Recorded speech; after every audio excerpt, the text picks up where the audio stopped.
नमस्कार, आप देख रहे हैं न्यूज 18 का डिजिटल प्लेटफॉर्म। मैं हूं आपके साथ सृष्टि शेखर। देश भर के करोड़ों किसानों के लिए बड़ी खबर सामने आ रही है। प्रधानमंत्री किसान सम्मान निधि यानी पीएम किसान योजना की अगली किश्त को लेकर अब इंतजार तेज हो गया है। किसान जानना चाहते हैं कि आखिर उनके खाते में 2,000 रुपए कब आएंगे और कहीं किसी गलती की वजह से उनकी किश्त रुक तो नहीं जाएगी। अगर आप भी पीएम किसान योजना का लाभ लेते हैं तो ये खबर आपके लिए बेहद जरूरी है, क्योंकि सरकार ने कुछ जरूरी नियमों को लेकर साफ चेतावनी दी है।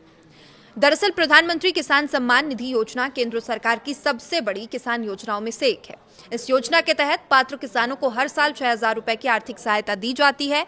ये रकम सीधे किसानों के बैंक खाते में भेजी जाती है और इसे 3 किश्तों में ट्रांसफर किया जाता है, यानी हर 4 महीने में किसानों के खाते में 2-2 हजार रुपए आते हैं। इस योजना का मकसद छोटे और जरूरतमंद किसानों को खेती से जुड़े खर्चों में मदद देना है, ताकि उन्हें आर्थिक सहायता मिल सके।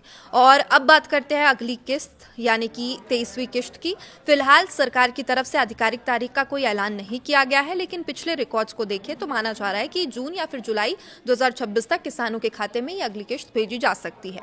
इससे पहले प्रधानमंत्री नरेंद्र मोदी ने 13 मार्च 2026 को असम के गुवाहाटी से 22वीं किश्त जारी कर दी थी। उस दौरान करोड़ों किसानों के खाते में सीधे पैसे ट्रांसफर किए गए और अब सबकी नजर अगली किश्त पर टिकी हुई है।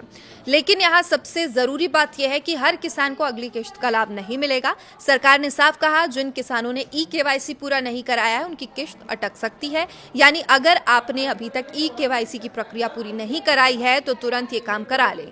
कई किसान सिर्फ इसी वजह से योजना के लाभ से वंचित रह जाते हैं। अब सवाल ये है कि ई-केवाईसी कैसे करें, तो इसका तरीका बेहद आसान है। किसान घर बैठे अपने मोबाइल या लैपटॉप के जरिए ओटीपी आधारित ई-केवाईसी कर सकते हैं। इसके लिए पीएम किसान पोर्टल पर जाना है, वहां ई-केवाईसी विकल्प चुनना है। आधार से लिंक मोबाइल नंबर आएगा, जो भी लिंक मोबाइल नंबर होगा उस पर ओटीपी आएगा, जिसे भरते ही ये प्रक्रिया पूरी हो जाएगी। वहीं जिन किसानों का मोबाइल नंबर आधार से लिंक नहीं है उन्हें बायोमेट्रिक ई-केवाईसी के लिए नजदीकी सीएचसी सेंटर जाना होगा। इसके अलावा सरकार ने आधार लिंकिंग को भी अनिवार्य कर दिया, यानी आपका आधार नंबर बैंक खाते से लिंक होना चाहिए। अगर बैंक खाते में कोई गलती है, नाम में अंतर है या आईएफएससी कोड गलत है तो भी आपकी किश्त रुक सकती है। कई बार छोटी तकनीकी गलतियां किसानों के लिए बड़ी परेशानी बन जाती है, इसलिए समय रहते अपने सभी दस्तावेज जांच लेना बेहद जरूरी है। अब सवाल उठता है कि किसान अपनी किश्त का स्टेटस कैसे चेक करें। इसका तरीका भी बेहद आसान है। किसान घर बैठे पीएम किसान पोर्टल पर जाकर बेनिफिशियरी स्टेटस सेक्शन में अपनी जानकारी देख सकते हैं। वहां आधार नंबर, मोबाइल नंबर या बैंक अकाउंट नंबर डालकर पूरा स्टेटस चेक किया जा सकता है।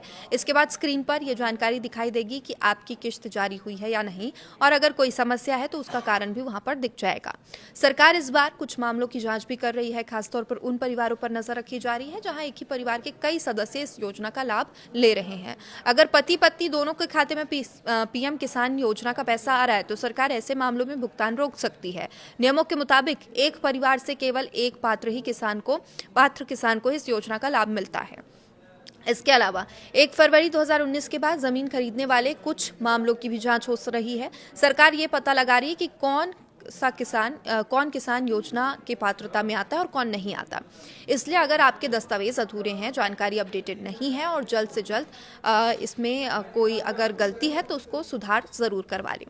कई किसानों को ये शिकायत रहती है कि किश्त आने में देरी हो रही है, लेकिन ज्यादातर मामलों में इसकी वजह अधूरी जानकारी, बैंक डिटेल में गलती या ई-केवाईसी का लंबित होना ही होता है। इसलिए जरूरी है किसान समय रहते सभी जरूरी अपडेट पूरे कर ले, ताकि अगली किश्त बिना किसी रुकावट के सीधे खाते में पहुंच सके। तो अगर आप भी पीएम किसान योजना के लाभार्थी हैं तो आज ही अपना ई-केवाईसी, आधार लिंकिंग, बैंक डिटेल जरूर चेक करें, क्योंकि छोटी सी लापरवाही आपके 2,000 रुपए रोक सकती है। उम्मीद की जा रही है सरकार जल्द ही 23वीं किश्त की आधिकारिक तारीख का ऐलान भी कर देगी और करोड़ों किसानों के खाते में राहत की रकम भेजी जा सकती है। अपडेट्स के लिए देखते रहिए न्यूज़ 18। नमस्कार।